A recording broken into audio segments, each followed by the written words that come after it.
everybody, and welcome back to another episode of Dance Talk Realness, a podcast where we discuss all nuances concerning education and dance, because a dance experience is an experience worth talking about.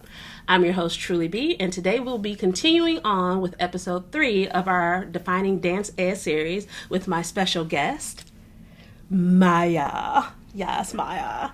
So, before I have you tell everyone a little bit about yourself, I will give you today's quote, which is from Alvin Ailey. When the world says give up, hope whispers, try it one more time. I like that one a lot. Yes. All right, so Mya, if you would tell my audience a little bit about yourself, your dance background, and just your journey to where you are now as a dance artist. I know, deep. Journey. So my name is Mya Ajanku, and I am originally from Baltimore, Maryland. Currently living in Indiana as the assistant professor of global dance. Yes, title. Yes. My journey began, in preschool. I remember picking this tutu out of a box and my mother saying, "This is your performance. You have a performance tonight." And I might have been about 3. So that was my first performance, and since then I've focused on traditional West African dance as my forte. I began taking classes with a company in 92 as a part of their community dance classes, auditioned for that company that fall, joined their children's company, progressed to their teen company, and by the age of about 17 I was in the adult company.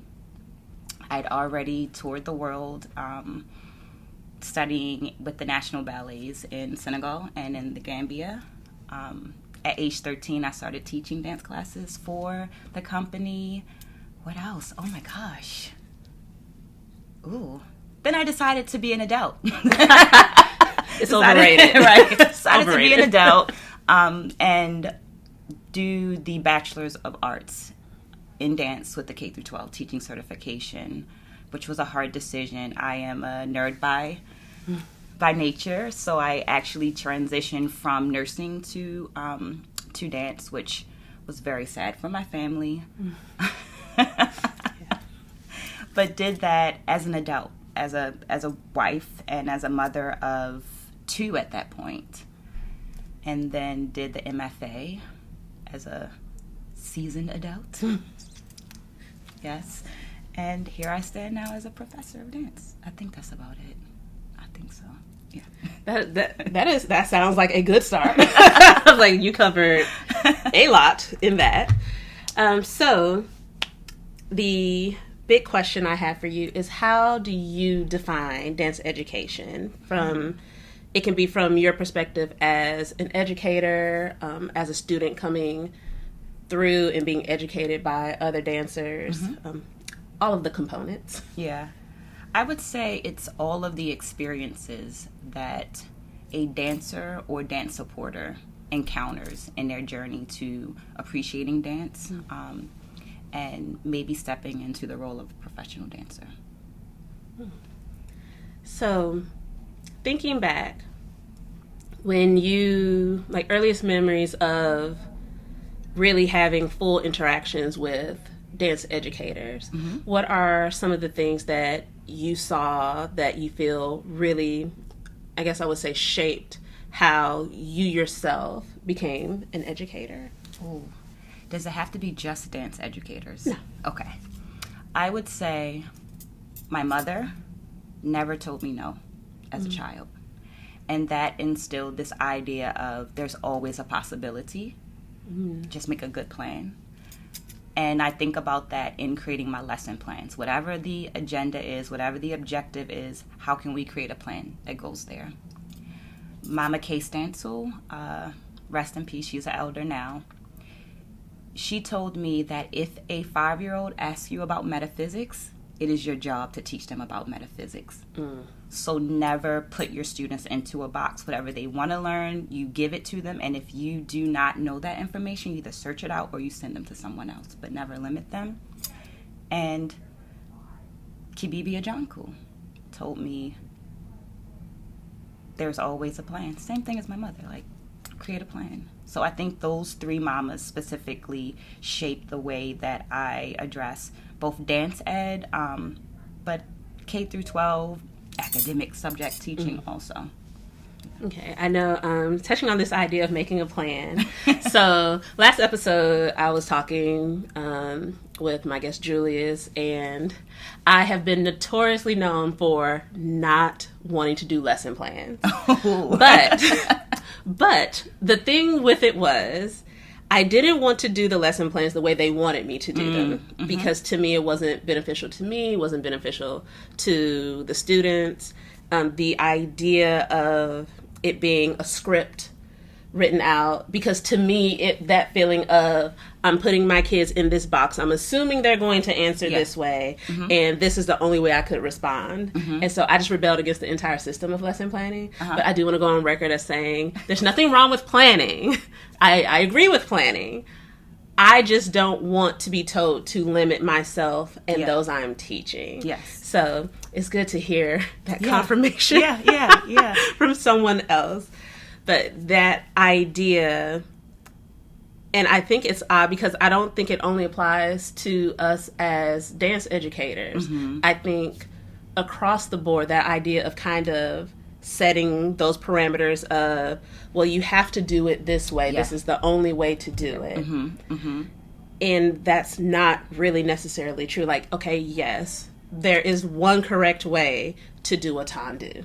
But how I teach you how to do it, that can shift. That can change. There can be variations and nuances. Correct. Yeah. And so I think my rebellion against it is 100% coming from that place, that I never had anyone actually really say it to me like that. But it's nice to know that I happened upon this idea that is an actual thing. That people are. I too have felt that anxiety and that stress about writing the thing out. And I think it's because once you write it, I feel like I'm married to that idea. And I have to commit to it, and it doesn't leave space for the variations, for the things, the hypothetical, which is crazy because in some of the lesson plans, it asks you to write these possible questions the students might ask. I don't know. I don't know what they could possibly ask. Like, ideally, we're dealing with wonderfully ingenious students that could create any type of question. So how am I going to create possible questions that they, So I too have looked at the lesson plan and felt like this does not fit into the way that I want to facilitate the educational process of my students. I agree wholeheartedly. So what are some things that you wish you knew before becoming an educator? One, the anxiety that I would feel about the lesson plan. And in addressing that, I've come up with an agenda. Like, here are some points that we're going to touch on to give myself some space. The response that, or the expectation that I have to justify being a dance educator to other educators. And in this, this undertone of I have to validate what I do when you don't have to validate what you do. Say that one again. Yeah. So this idea of this undertone of validation. Okay, so lesson plans, undertone of validation, the requirement of me as a dance educator to include other subjects in my content when the other subjects are not required to do it. So I felt like I was always in a space of being a translator. Like, I'm looking for how to connect these things that seemingly don't connect, and they don't have to do it. And I wish that I would have had someone to hold my hand through that process, because as in my K through 12 experience, I was the only dance educator in the building. So there was no one to rely on to give me that heads up. You have to spearhead this thing by yourself. And I think for quite a few, at least I can definitely speak on my experience, K-12, the educators I worked with. The vast majority were the dance educator in the building. Mm-hmm. And so whenever we'd be able to get together, it would turn into just it's like a therapy. Like, yes. You get it. Because you're alone. And I thankfully did have a couple years at one school where I had another educator with me, and that was still essentially how our planning meetings went, where we just were like, yo, like, did you hear what they just asked for? Like, I'm glad you're here, but this is still kind of a little out of pocket that we're expected. But even though they would make the request of the others, that enforcement wasn't really there. That if the math teacher did not want to really find the connection, they wouldn't say anything else. Right. There would be no repercussions. Yes. It would not be brought back up. But if I decide that, no, I'm not integrating math into this lesson, no. Yes. I am just teaching what it is that I'm certified to teach. Yeah. Now we have to have a meeting. Now we have to talk about why I'm not being a team player. And I'm like, well, it's hard to play on a team when you don't have a team. Yeah. Like, it's me, myself, and I. But you want me... To me, it wasn't a team. It was a serve us. Yeah. Because that validation. Yeah. That, okay, well, this is what you're good for. And it's like, no, I'm 100% sure I am good for a lot more than this. Yeah.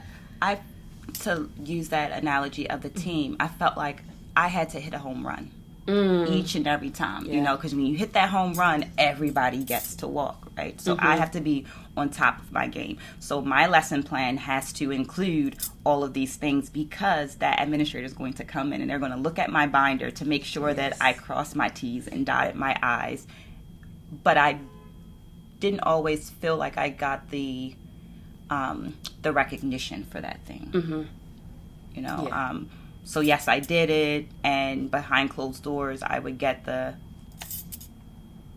but not necessarily in meetings. I'm still sitting there by myself in the meeting, like, yeah, okay, yeah. I think over the course of 10 years teaching in the county in Maryland, definitely less than 5 shout outs in a meeting, to the point where when it would happen, I'm like, did they say Truly Bennett? Me? Are you sure? Me? Oh, me? Hello, me? Yeah. Hey, y'all. Yeah. Yeah, I'm here. Yeah. And I think that makes a difference, which is ironic, because as educators, we're told that positive reinforcement helps. Yes. But in my dance educator K-12 experience, I feel like I didn't get a lot of that positive reinforcement from my team and from the administrators. That I would agree. I would say in one location, having an arts team was a little more helpful, because we did support each other, and like the visual artists, they felt the same way. Music, for the most part, felt the same way. Media sometimes felt the same way, because they were getting shout outs. He stayed getting shout outs. It's media. It's everywhere. Right? It's like, it's easy stay to getting media, a shout out. Right? But to have that group, I really appreciated, because the years before and the years after being with them, I didn't have that again. And so having that team was nice, but coming from like administration, it was very, very rare. Yeah. Which is unfortunate that that's a common experience, but it is. So at what point did you transition or start the transition from K-12 into higher ed? Ooh. I worked with the law of attraction. I came into the county in Maryland, Baltimore County Public Schools, and when they hired me, they wanted to hire me as a first level, whatever that basic income level was, teacher, because I think I might have only been 2 years out of undergrad. Okay. And my thing was, there's no way in the world that you're going to bring me in when I have several decades of teaching experience, both in and out of school as an independent contractor. So my wheels began to turn. How can I not stop myself in that? When I think it was year 5 or so, there was a salary cap. Yes. I could be lying. It probably was 10, but whatever. There was a salary cap. There was a salary cap. It's one of them years. It's one of them years. And I decided, okay, the only way for me to continue to support myself is to get this additional degree and teach in higher ed. So I put an alarm on my clock. Hello, professor. Yeah, put that on my alarm clock, and in my 3rd year with the county, started the application process for graduate school. And for anybody who is applying for higher ed, it is a full-time job. Yes. So even when it's not a full-time position, it's a full-time job. Writing those applications, from the beginning of writing those applications to my actual job, might have been like a 3-year process. And yet, really what geared it was the idea of, 1, having the financial support, 2, having more freedom, because I felt like being in K through 12, I was mass producing art rather than things that were touching my soul, and that began to drain my soul. Yeah, so that is real. Yeah.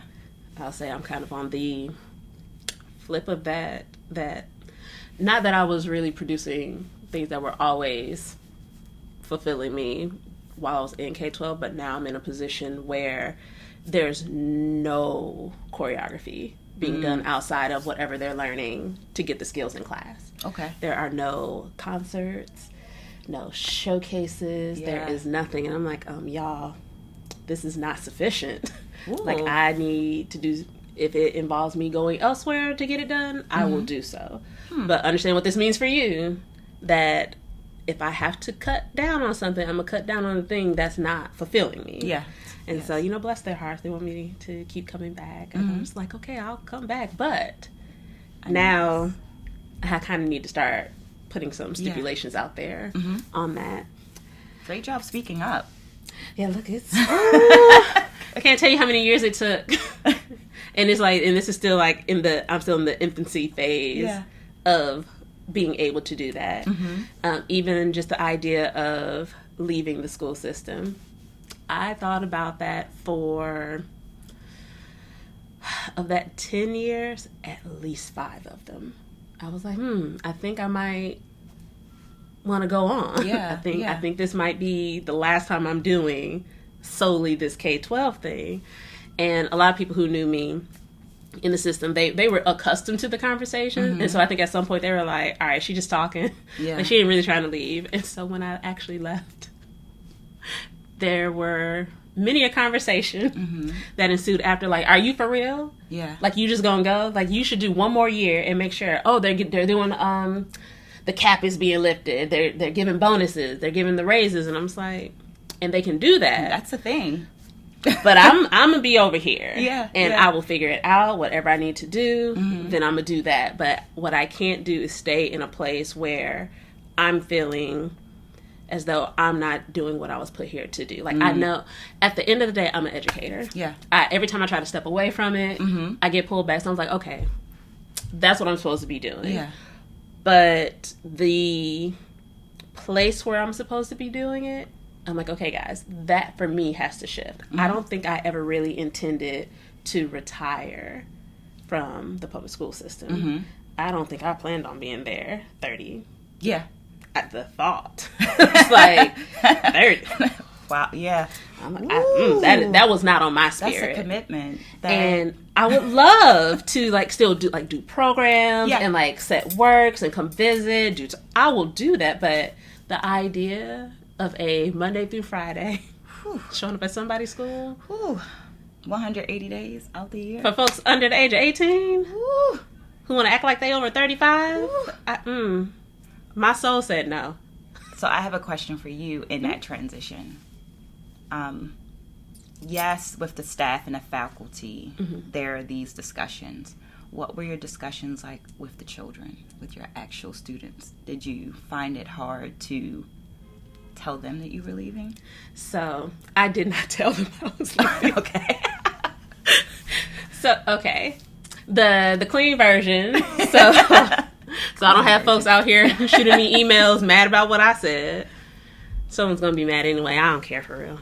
It's fine. I was done real dirty my last semester. Mm-hmm. Real dirty. By people who I was like, but I did everything I could. I did things for you that I would only do for my personal children that I gave birth to. Mm-hmm. And you essentially just spit in my face. Mm-hmm. Okay. Now that I know that's how you're willing to be, mm-hmm. I can go. And it was that experience that actually pushed me to make the final decision to leave. Because I was going back and forth because I was carrying all the benefits. Because, yeah, that public school, benefits. them benefits, will keep you there. You can go to the doctor when you want. There can be nothing like my wrong finger. with you. It's like I broke a nail. I'm going to the doctor. Yeah. And so I was like, man, I have 3 kids. Mm-hmm. Can I afford to do this? And with that experience, I was like, I can't afford not to, because I was always feeling sick.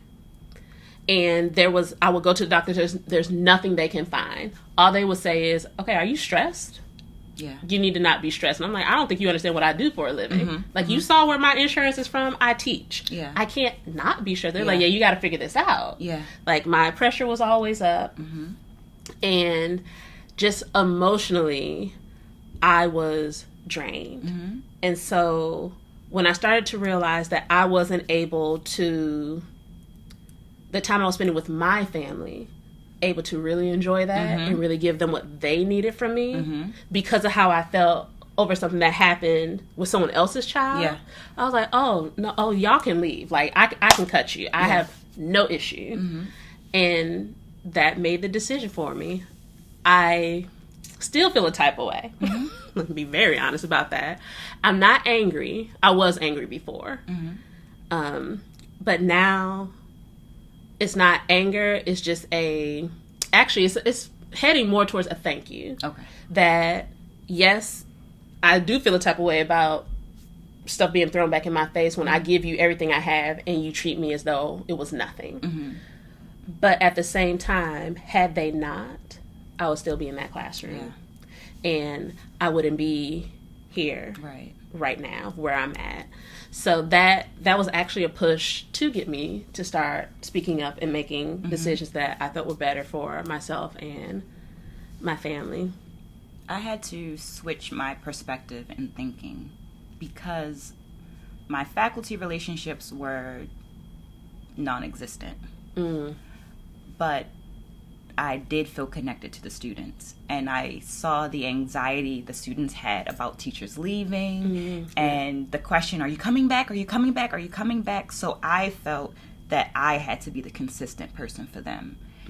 So it was hard, and I had to tell myself, you're leaving this space so that you can look at them from another space. You can create other opportunities. So now I find myself reaching out to those same school systems and saying, hey, I'll be in town for this. There's this conference. There's these things, creating additional resources because I couldn't. Like I cried when I left.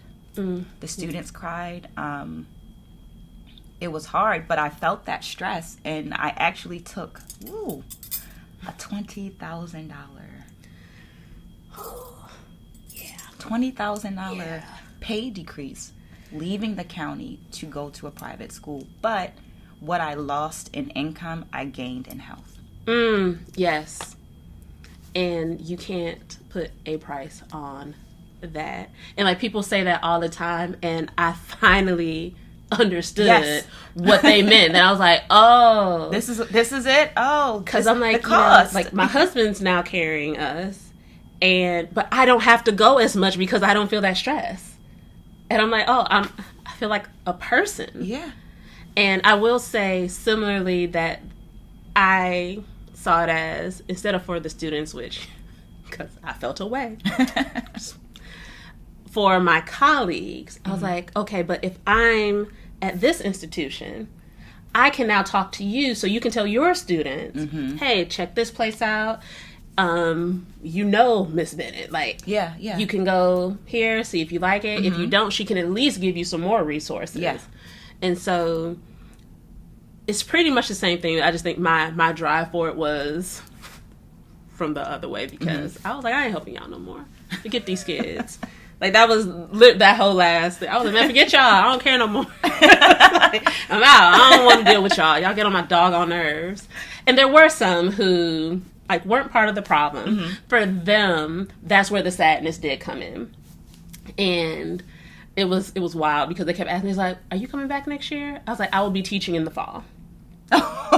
Yes, general statement. And they were like, okay, but are you going to be here? I was like, I will be teaching in the fall of 2019. I will be teaching.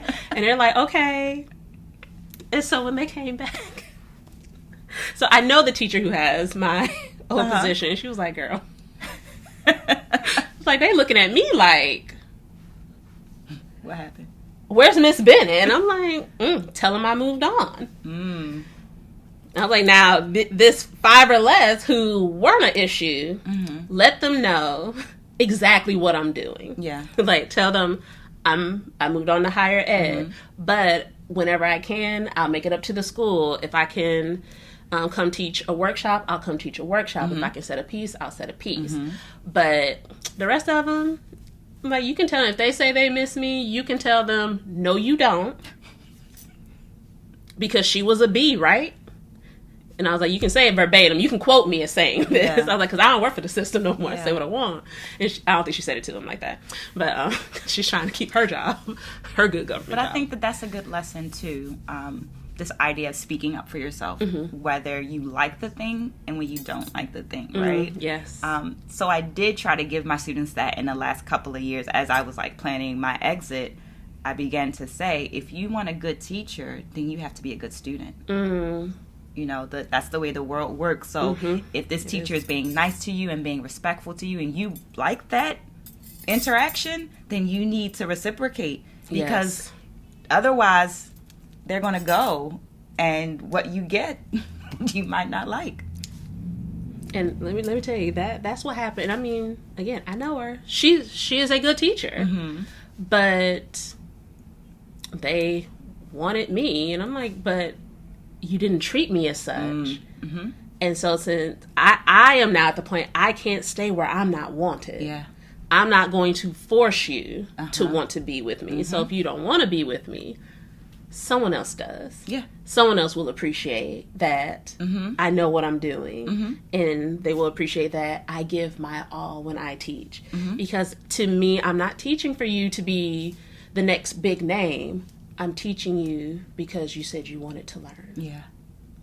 And when I see that, I will give you every single thing I have. And if I don't have it, like you said, I will point you to somewhere. I'm like, okay, this I don't know, but I know someone who does. Let me give you their contact information. They're teaching a class at this place.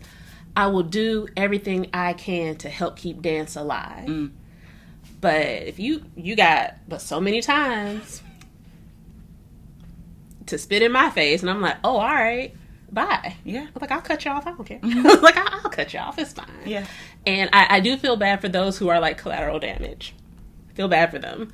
But I'm also like, but I'm friends with your teacher. I can also just come back up here and do something for you. The difference between walking out and burning a bridge, right?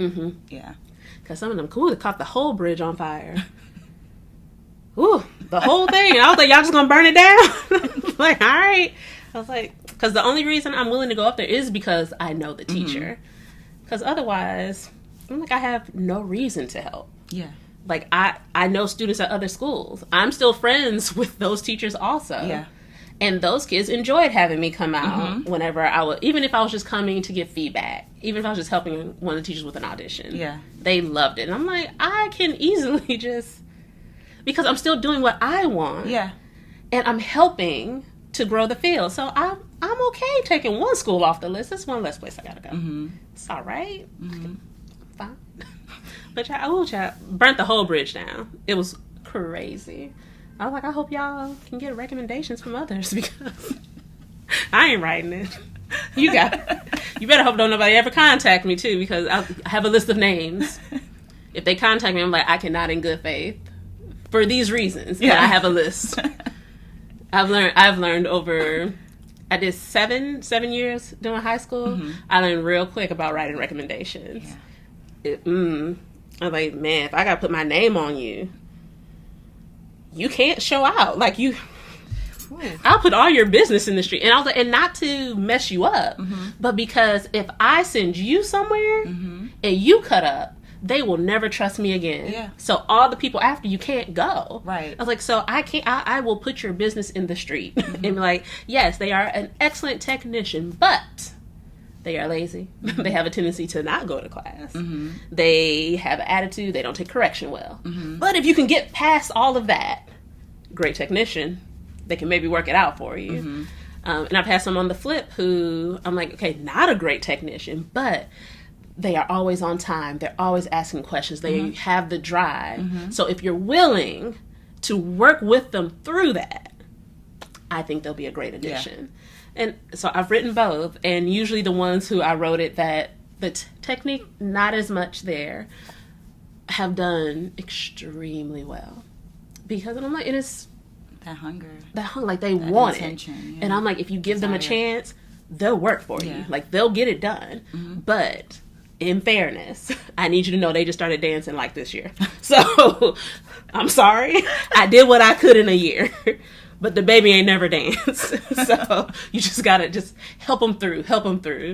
But yeah, it's a thing. And just getting to the point, and I hope that I am teaching my kids that to be able to speak up and to really kind of stand on what your principles are. Still have flexibility because sometimes you might be wrong. And I'm like, I know I am at least in part wrong because I will cut people off. I'm like, I don't care about you no more. Whatever. Healthy boundaries. Hey, I had wild boundaries. Like I was out of pocket sometimes, and I can admit that. Okay, I can admit it. I knew when I was wrong because as I was saying, I was like, "Ooh, that was rough." But boundaries, I'm working on it. Yeah. Work in progress. 2020, healthy boundaries. Yes, 2020, health. Yes, we need that to be a shirt. I'll wear that all the time. Healthy boundaries for 2020 and beyond. But really, just being able to know what you're standing for. And being willing to speak up for that. I think if I teach nothing else to my kids, both my personal and those I teach, that lesson alone will carry you through. And I think that's one of the powers of dance education, in that we see so many students. It's a given that all of them are not going to become the professional dancer, a celebrity, and things like that. I think what they get from that time with us are these non-tangible characteristics and personality tributes that can help make them successful whatever they do. You know, standing up for yourself, good posture, right? Coming in, being tardy, not being tardy, being on time. But like those things are those character traits that we want in successful people. Yeah. Yes. All right. So before we move to our last segment, I wanted you to definitely touch on your topic that you wanted to bring into dialogue. I would like us as practitioners to begin to use language that is inclusive instead of othering. And what I mean by that is terms like, specifically looking at terms like culture, technique, and traditional. I come from a neo-traditional West African techniques. And I find that even written up in the curriculum, ballet technique, modern technique, West African. Right? Yeah. But if we begin to look at the definition of technique, it's the proper way or the efficient way to do something. So all of these dance forms have technique. But if we are not looking at them as a technique, then our art supporters are not going to look at them that way. And that creates this trickle-down effect of devaluing and erasure and things like that. So I would like to encourage all of my dance practitioners to begin to look into how you're using these terms and go back to the definition. How do we define culture? How do we define technique? How do we define tradition? When does tradition change? Because something that might have been traditional or non-traditional 50 years ago, that status could be different now. That is true. And I know I've had these talks before, and I think we discussed it in the previous episode. Words matter. Yes. They really Very do. much. And I think with us in dance, that the focus on the words has not really been as prevalent. And we kind of need to bring that up, because if we can't talk about it, how can we tell others that, okay, this is how you discuss this. This is how this should be addressed. Yeah. This is what this means. If we can't even define it ourselves for, okay, well, this is the importance of, because like you, every single style, there is a technique to every style. There is. Yeah. But we don't, all as dancers, always use that terminology. So it's kind of hard to be offended when someone else doesn't, when you don't do it. So if I'm not putting value on it, I can't then turn around and be angry at you for not putting value on it. Since I know that value is there and it's important to me, I need to be able to articulate that in order to make sure others can see, oh, okay, this is why they're saying this. Oh, this is how this should be addressed. This is how this should be approached. Because some of us are better at speaking and writing. And if we are not being inclusive, it affects the funding. Yes, it does. It affects the funding. And funding is everything. It affects the funding, right. That is true. So going back to the term traditional, because that one has been interesting for me. This past semester was the first time teaching a class that had that in the subject. And I was like, question, exactly what do you want me to teach? What am I doing? And it was just kind of like a, not to say a free-for-all. It felt like a free-for-all, but no, it was a free-for-all. I'm trying to be nice. I give up. I was trying to fix it. It wasn't going to work. I tried. I did my best. It was a traditional African course. And I was like, y'all, that's a whole continent. Exactly what am I doing here? And then I was told previously the focus has been more on West African dance forms. I was like, that's still a lot.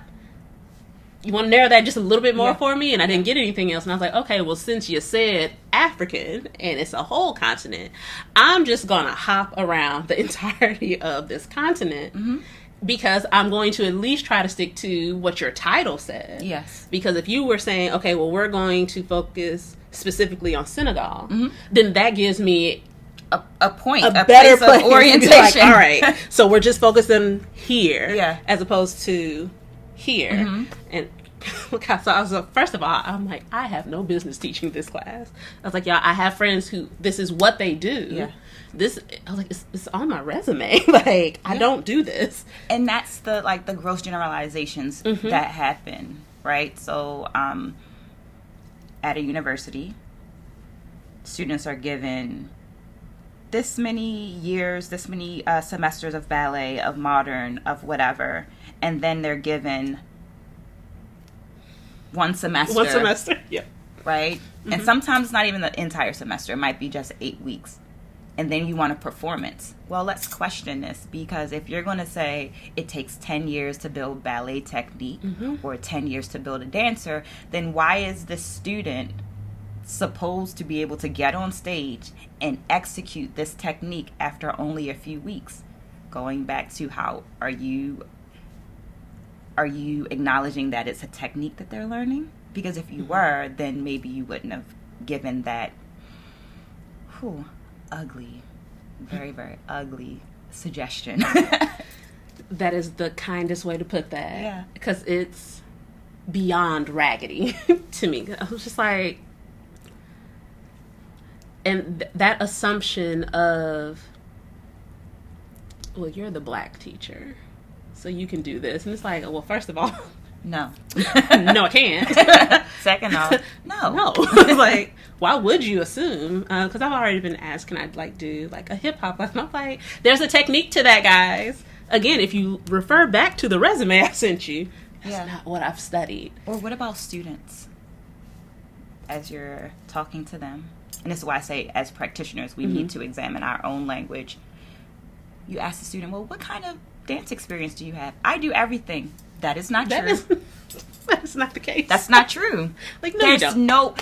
That's not possible. Either you are some magical being that is really 50,000 years old and can present yourself as a child,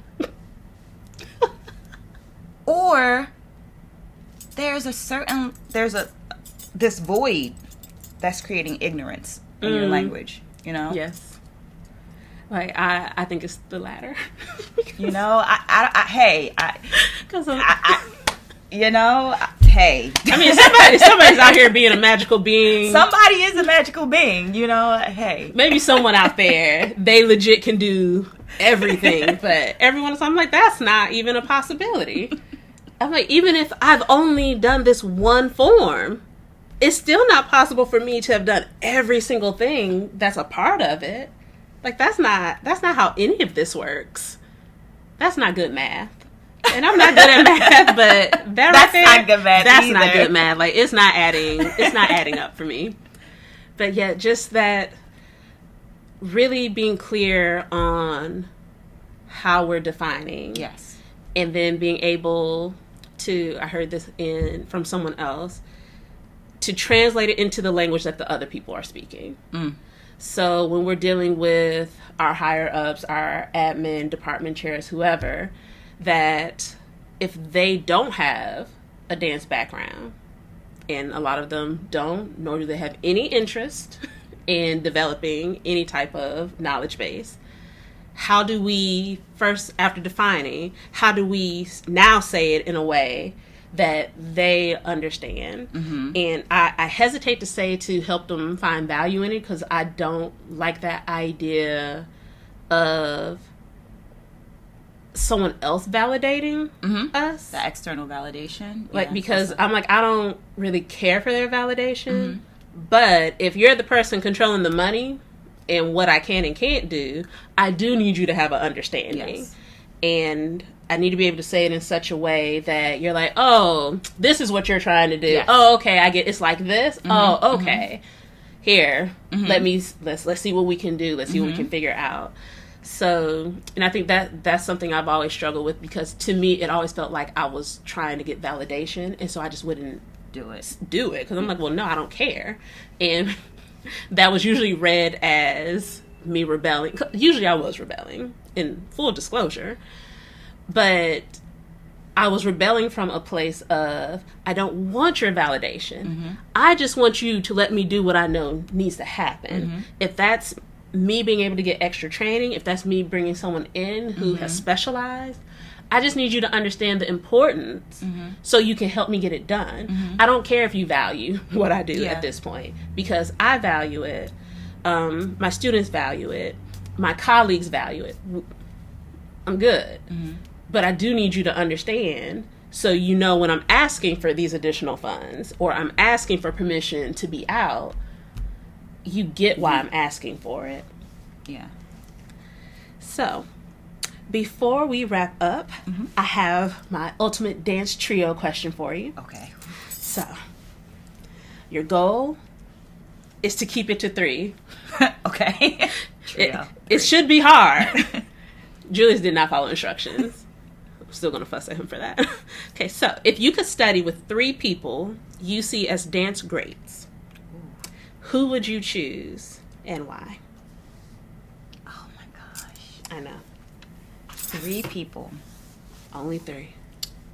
Catherine Dunham. Because she was so gangster. She was so pivotal. Mm-hmm. Her work as a anthropologist, her work in pushing Black dance forward, having it seen on screens, her ability to say, look, if you can't put my dark-skinned dancer on the screen, then the entire company goes. So Dunham. Who else? Ooh, there's so many. I know. Oh my gosh. Oh my gosh. Oh, okay. Linda Denise Fisher from Ailey.